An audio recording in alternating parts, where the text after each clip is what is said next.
As founder of the American Birth Control League, which later became Planned Parenthood, Margaret Sanger was no doubt a controversial figure with disturbing views on eugenics, race, and population control. While some argue she even wanted to exterminate the Black race, others are trying to erase that part of her past. The Mike Wallace Interview. In the eyes of some, Margaret Sanger has been a heroine. In the eyes of others, she's been a destructive force. In her own words, Sanger pushed for a society that limited births to those she deemed fit to have children. Well, I think the greatest sin in the world is bringing children into the world that have disease from their parents, that have no chance in the world to be a human being, practically. Delinquents, prisoners, all sorts of things just marked when they're born. In 1916, Sanger opened the country's first birth control clinic.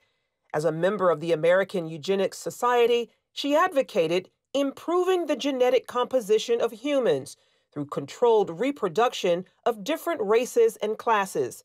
She often wrote about the issue in the journal she founded, called the Birth Control Review. In 1919, writing, I personally believe in the sterilization of the feeble-minded, the insane, and the syphilitic. The most urgent problem today is how to limit and discourage the over-fertility of the mentally and physically defective. Many point to a 1923 New York Times interview as proof of Sanger's racist motives, in which she referred to people as weeds, saying, It means the release and cultivation of the better racial elements in our society and the gradual suppression, elimination, and eventual extirpation of defective stocks, those human weeds which threaten the blooming of the finest flowers of American civilization. Hayden Ludwig, an investigative researcher, has extensively studied Sanger's life and writings. She talked about the need for race betterment through controlling these weeds, basically undesirable people. In 1939, after opening another clinic in Harlem, the birth control activist launched the Negro Project, an initiative supported by Black leaders, such as civil rights activist W.E.B. Du Bois. Critics claim the program used the pretense of better health and family planning for poor Blacks in the South as an attempt to limit the Black race. Ludwig says some on the left grapple with Sanger's past and how to interpret her legacy. They know when she writes about human weeds, they know that it's repulsive. They know it's disgusting. The left will never abandon Margaret Sanger because if they do, she's the foundation of so many of their views.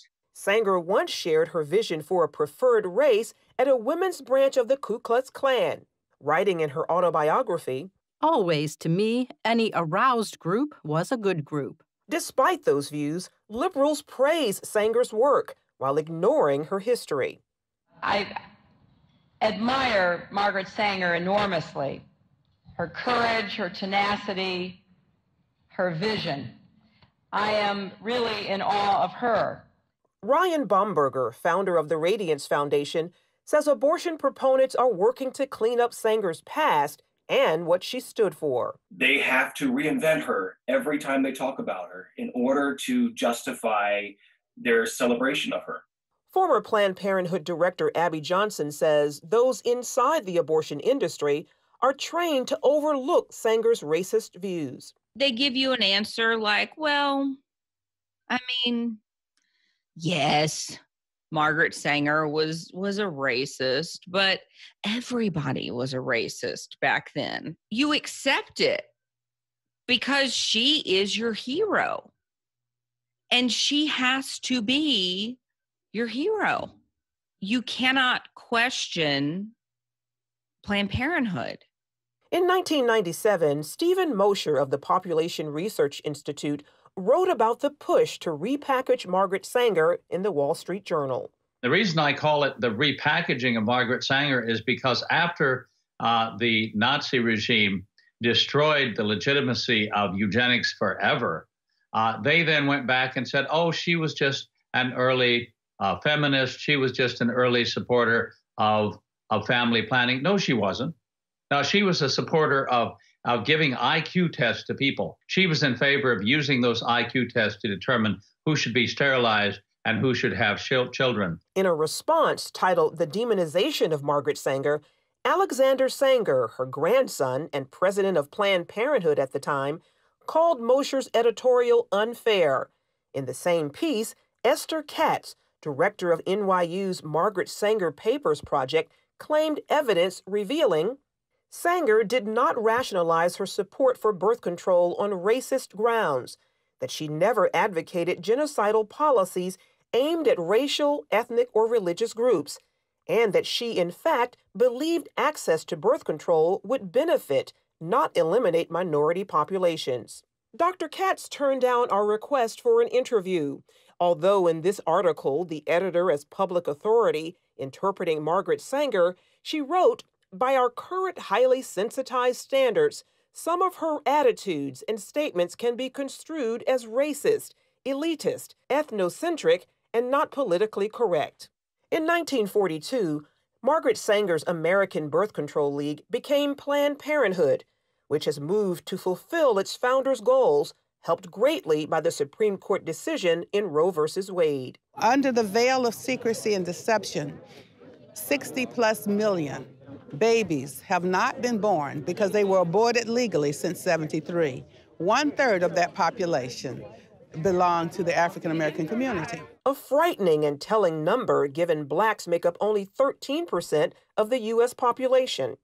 Dan Gaynor of the Media Research Center says that Sanger's true mission remains alive and well throughout today's abortion industry. Look at the maps. See where the abortion facilities are. They are near places where people are marginalized, people are poor, people are minority, and that's their target market.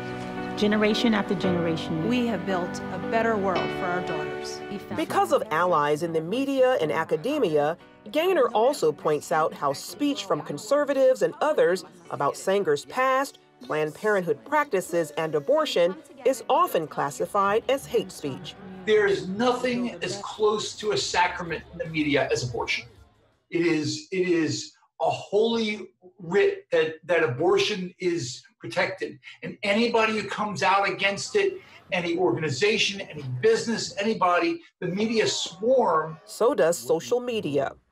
Facebook's new oversight board, and this is really concerning, has 4 co-chairs. And they're going to be the appeals board for content. Well, one of the 4 oversight board is on the board of an pro-abortion group. There's no pro-lifers. They're not there. The problem also exists on many college campuses. I remember at Harvard, they laughed when I was talking about the history of eugenics. And they said, that doesn't matter. Planned Parenthood is not like it was during Margaret Sanger's days. Those who oppose her views say not true and are committed to exposing her past for future generations. Charlene Aaron, CBN News.